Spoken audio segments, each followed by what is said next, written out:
Hi, Peter Boolkah here, and welcome to today's edition of the Transition Guy. Now, joining me today in the studio is Zoltan Vardy, who is a startup mentor and B2B sales expert. Welcome, Zoltan. Hi, Peter. Thanks very much for having me on. So, B2B revenue and sort of being this startup mentor, how did you get into this in the first place? Well, I think, for me, it was a path that started with really understanding that, business to business tech founders largely struggle with selling, right? There tend to be more product focused folks. They understand products, they understand the product development process, but they're not really comfortable with selling. And so actually what I do now is I help tech founders who struggle with sales to sell and market specifically enterprise clients. And I do this by applying a blueprint that I created called the launch code. And the launch code itself kind of captures, I think, what is unique in my background, that it combines two very distinct mindsets. So it brings kind of the structure and the experience that comes from closing over $2 billion in business to business deals that I did as a senior corporate executive, mostly in the media industry. But it also introduces some of those elements that are the reality of building business, which is that you're clawing and scratching and trying to be very efficient in execution. So it's kind of combining those two different approaches is, I think, what's been my point of view. As to how I got here in the first place, it was a journey. 6 years ago, I finished a 20-year corporate career in sales and general management. I was in some big jobs in the corporate world. My most senior role, I was senior vice president of global sales for NBC Universal International Television, based out of London. So overseeing a multi-$100 million business in 30 countries. I left that world. I wanted to get into something more entrepreneurial, and it didn't take me very long to realize that founders, while very knowledgeable and passionate about their products, they didn't understand sales. They struggled with explaining why customers should buy what they're selling. They didn't have a sales process in place. They lacked the ability to set targets. So a lot of those things that are kind of fundamental to the process. And so what I realized is that there could be a real opportunity to support them in a professional services basis to help them, kind of create that clear offer, that structured sales process, that target focused execution that ultimately is going to help them build and scale their business to generate predictable recurring revenues, which is, I think, ultimately the goal of any growing business. Yeah, and I think you said something interesting earlier was the fact you used the term enterprise customer. Yeah. Which for probably most businesses starting out, that is like the holy grail of sales. People dream of getting this enterprise-sized customer where they're going to just that's going to be their golden goose. Yeah. Now, in reality, is an enterprise customer truly a golden goose? Well, I think you have to put it in the proper context, right? So enterprise sales in itself is a long-term sales cycle. It's talking to big customers who are buying high-ticket items or high-ticket deals.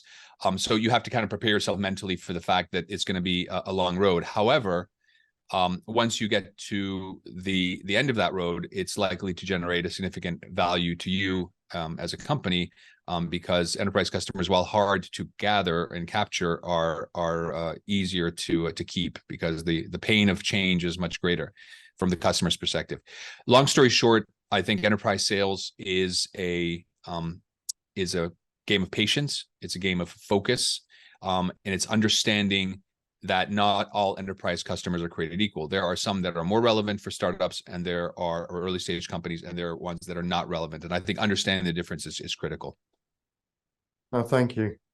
When you talk about a long sales process, what does that typically look like?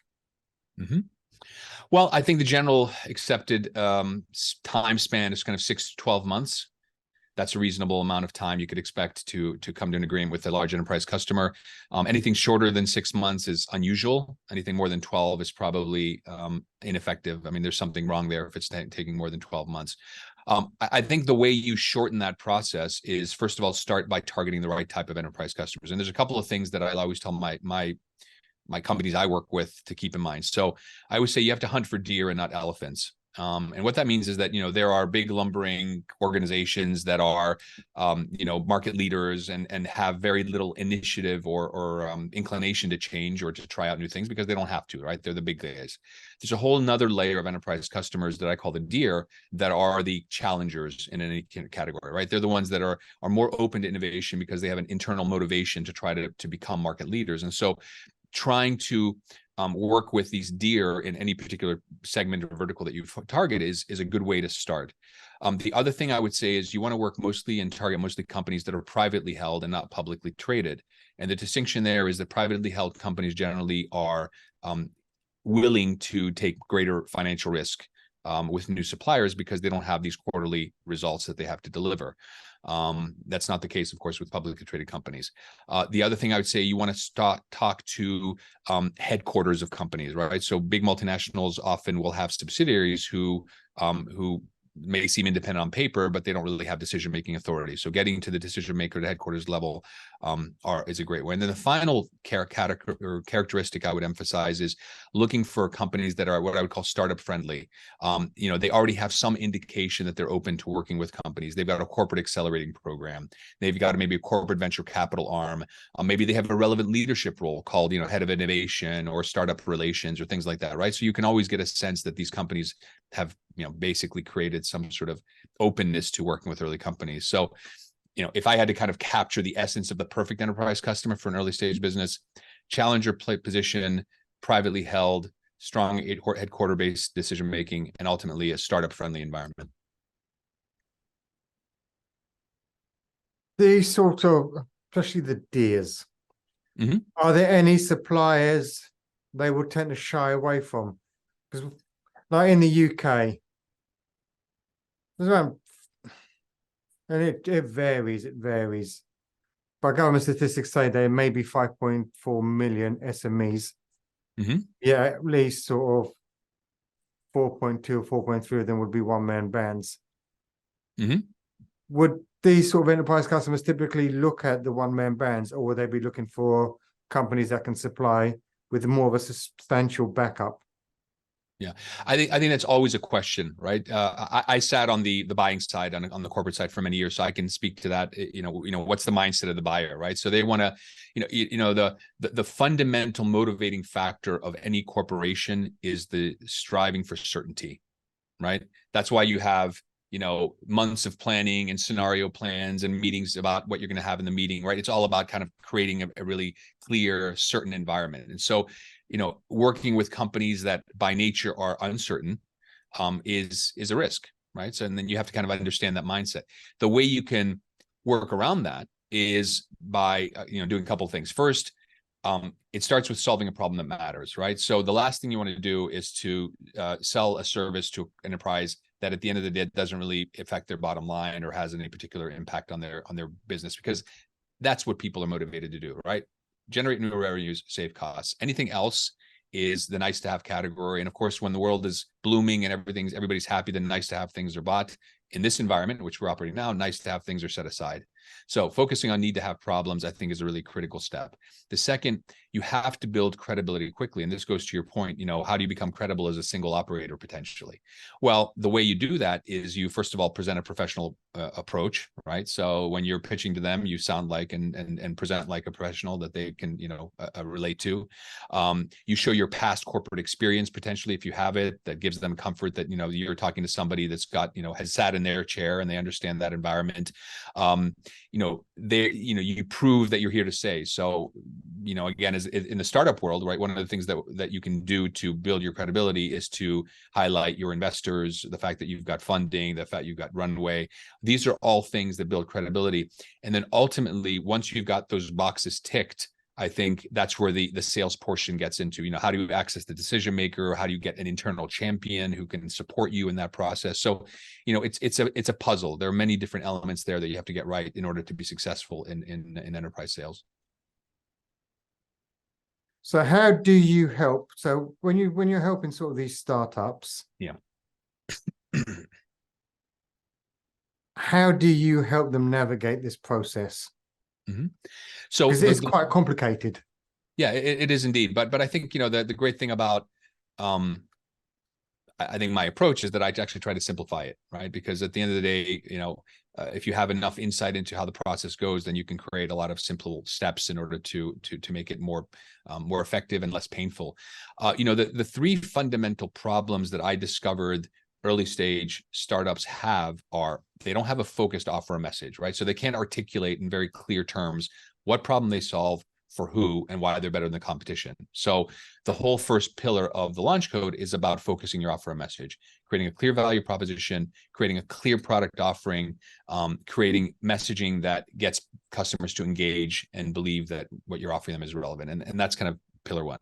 Pillar two is about structuring your sales process. So, generally speaking, there are kind of three ways you can acquire customers. You can do it by proactively reaching out to customers. You can do it by working with third parties as partners or channel sales to get into, and through them to get into customers. And third is you're driving inbound interest through inbound marketing. So we go through each of those three elements. How do you maximize your ability to effectively reach out to customers, drive inbound interest, and work with third parties? And then the third piece that I found is often an issue is that, a lot of these early stage companies don't come with very strong managerial experience. And so they don't have the foundations of how do you set clear goals? How do you track your progress? How do you make decisions based on data rather than gut feeling? How do you build an organization and a sales and marketing organization with clear responsibilities and elements? So the third pillar is really about the fundamentals of sales management and creating the clear targets and performance management elements and team so that you can execute effectively. And so what I do is I take them through that whole entire system and help them apply it. And depending on the level of access they want to me personally, they can do it by just getting access to all the content through a video course, or they can have me do the system with them and take them, lead them by the hand through a kind of a 10-week program. Or then there's a combination where they can basically get access to all the content and then they tap into my knowledge and experience for 5 hours during the program, and then I help them implement. So, it's a different level of access for different budgets and for different, comfort levels in terms of working with an external service provider like me. That makes sense. Do you think, given the level of global instability that we have, and there's been quite an interesting 3 years to say the least. Yeah, I feel like in March of 2020, the world just exploded and it hasn't come back normal since. Yeah, it's interesting because the world's become exceptionally unpredictable. Absolutely. So in an exceptionally unpredictable world, how is it possible to have predictable sort of recurring revenue at all or not? Mm-hmm. Well, the short answer is yes. It's just harder to achieve it, right? So people haven't stopped buying products and services, and companies haven't started functioning. It's just a lot more uncertain, as you just said, unpredictable. Look, I think in these type of situations, I think there's kind of two things you have to address. One is the mindset, and the other is the actions, right? So the mindset is, yes, it's tougher, but the world is not ending. And I think that it's important that you don't get into that mindset of like, oh God, what's going to happen? And, because, that's not going to help anybody. So, kind of understanding that, there have been times of trouble before, we've gotten through it. Both of us are old enough to have experienced, the 2008 crash, and then back the dot-com crash in the early 2000s, right? So there's different times of the year, of history, and even recent history, where things have become unstable and, they've kind of returned. So it will be better.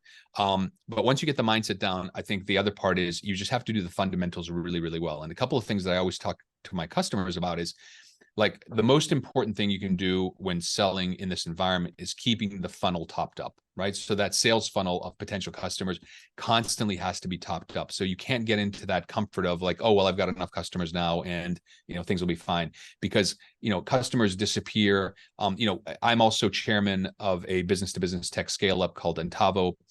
They basically have a technology that enables enterprise customers to create and to manage loyalty programs for their consumers. This is a company that's grown from nothing to about 6 million ARR a year with very blue chip customers globally. And what we're finding there is that we are going through 6 to 12 month sales cycles, and literally the last possible moment these decisions have made, but they're delayed, right? So that's a classic case of like, we're going to hold off. Yes, we want you, but we're going to hold off. And so what we're finding, so common right now. Yeah, absolutely. And I think for that reason, you have to make sure that you have enough opportunities in the funnel so that you're not subject to one of these things disappearing and all of a sudden being in terror. So long story short, continue to really, be smart about marketing, build brand awareness, build authority. When in times of difficulty, people tend to go with suppliers they trust, kind of is positioning yourself as a leader in that position. So one of the things we do at Untable, we have these loyalty leaders breakfasts. We'll have these intimate events. We'll invite potential customers. We'll just create stronger, deeper relationships, share a lot of insights. We do a customer loyalty report every year. We share the insights. So again, we're kind of creating that kind of comfort with customers and making sure we build the funnel. The second thing I think you have to do, and this, by the way, is going to be somewhat counterintuitive. You're thinking as well, I got to have as many customers, so I'm going to go and, talk to everybody. I actually think that's the wrong thing to do. I think that every single business has an ideal customer profile, right? The type of customer that is going to consider your solution, not one of many, but the perfect solution to their problem, right? You have to find more and more customers and target more customers that find you as the perfect fit, because in times of difficulty, people are going to default to the easiest decision, right? The easiest solution. So don't fall into the trap of like just randomly, well, it's just numbers game. I'm just going to reach out to 1,000 customers and see what happens. No, focus your efforts on the customers who are most likely to consider you to be the perfect customer.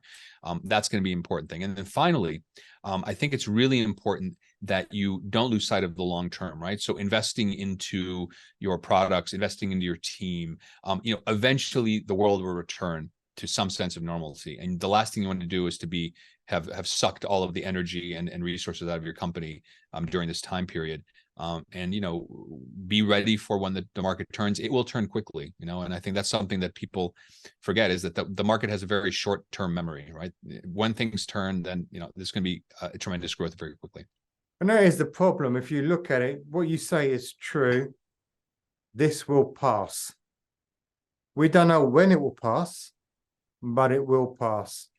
And the danger that people are sort of doing right now, because a lot of companies just do not have the capital. When you think they overextended during COVID, took out loans, they expected a recovery to happen soon after COVID sort of came to an end, when the lockdown stopped. But what we've seen is no one expected the war in Ukraine, high inflation, high interest rates, and that's further crippled business, which has made it very tempting for them to cut back all the stuff you're talking about, like in terms of training and everything, which is going to further hamper them when the next sales cycle comes. And it will come. When it comes to the actual pipeline, keeping your pipeline topped up, what percentage do you think they need to increase their pipeline by, as a rule of thumb, given the fact that decision making now is so protracted? Well, I mean, I think that's going to vary somewhat in terms of the industry and the size of the ticket that you're selling and so on. But I'd say that if looking at my business, I'd say that, if you normally have a pipeline, an opening, top of your funnel at 100, you probably want to get to 130, like maybe like 30% more, just to make up for some uncertainty.